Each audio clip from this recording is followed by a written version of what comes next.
I wanted to ask you about talking to crazy and your work in that sense. And I know you differentiate between mental illness and talking to the craziness that we all have inside. And what are some tips and strategies in terms of like how do you know when it's time to walk away from that conversation for where it's not going to go anywhere necessarily, or that you're quote unquote talking to crazy?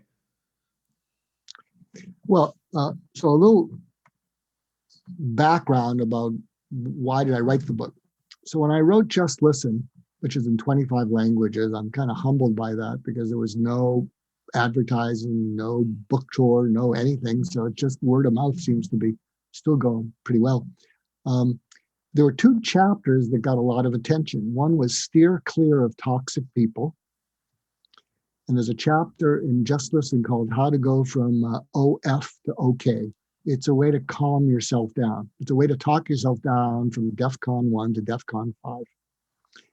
And I got a lot of requests for that. I said, well, it looks like people are dealing with a lot of difficult people.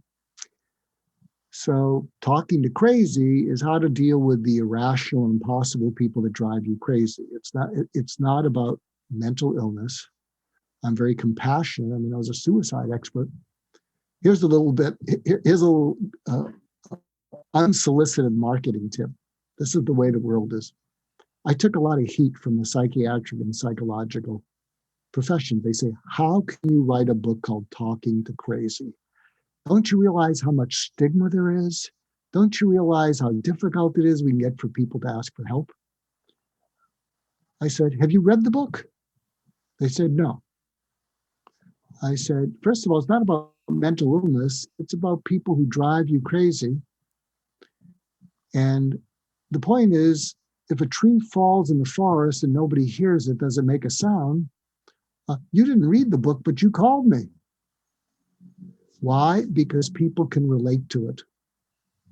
And in fact, I check these things out using the design thinking. I check with people. I'm thinking of writing a book called Talking to Crazy. What do you think? Now, these weren't my psychological, psychiatric colleagues. This was in the business world.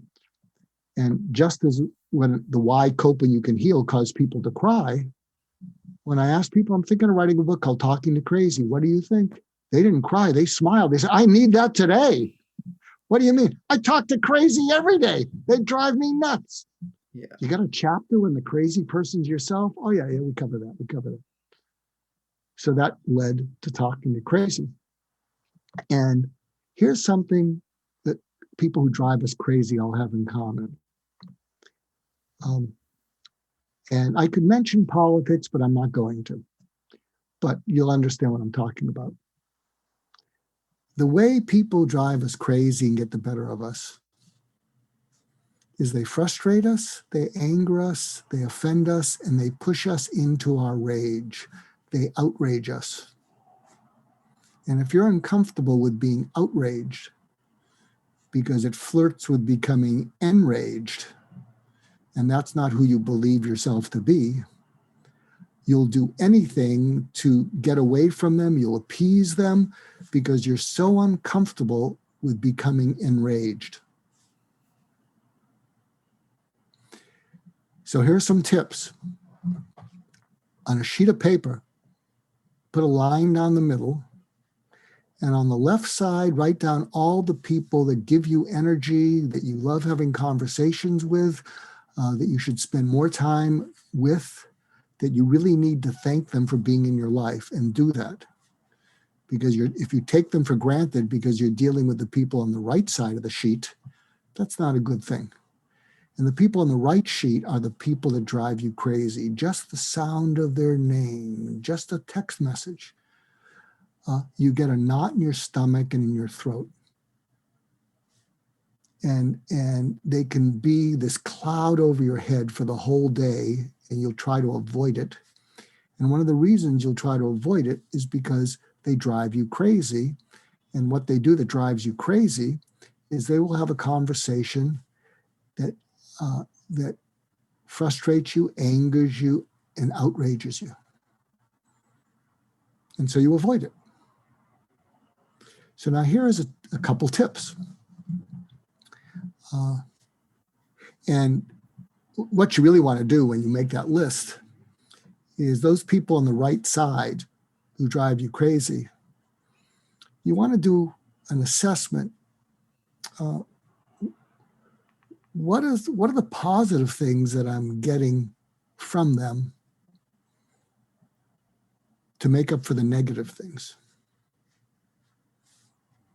And then, and if the positive things outweigh the negative things, well, then there's ways to talk to crazy, and sometimes you can calm them down. And I'm going to give you a tactic right now.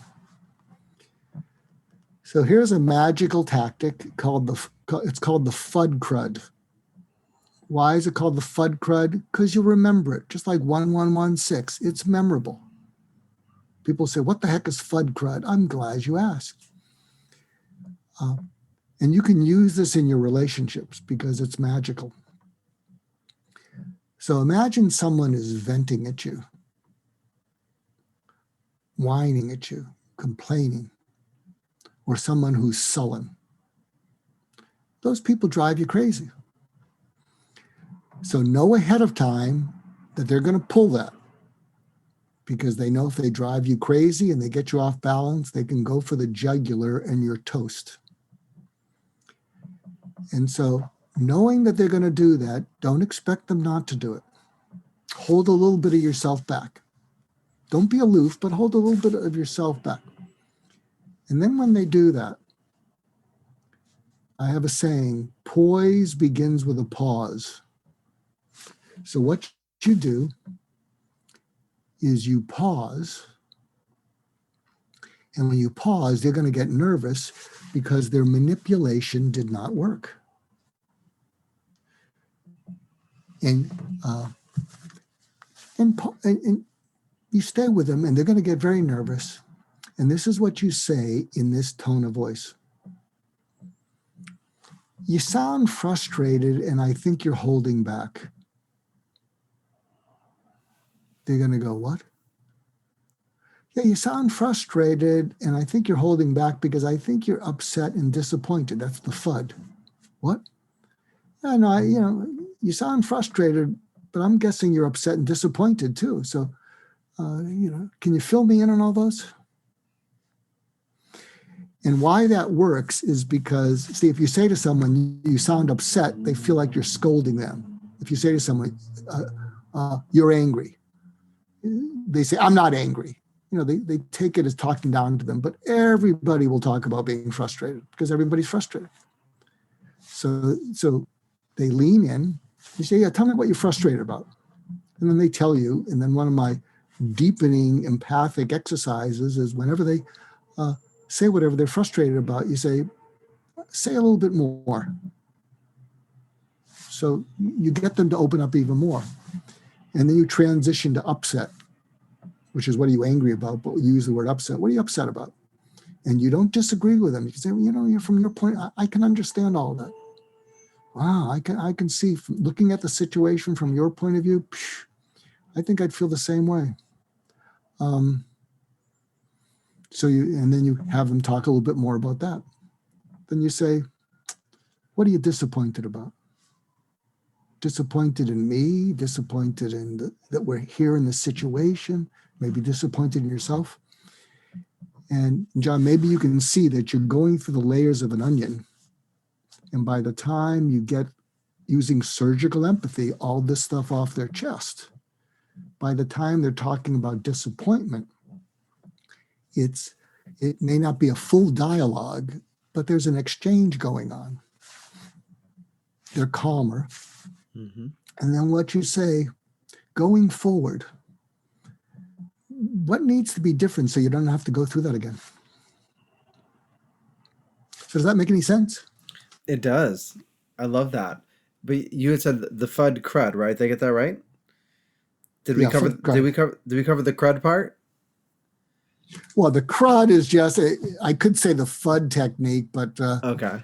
The CRUD was just a gratuitous kind of thing because dealing with crazy people feels like a cruddy thing to have to do.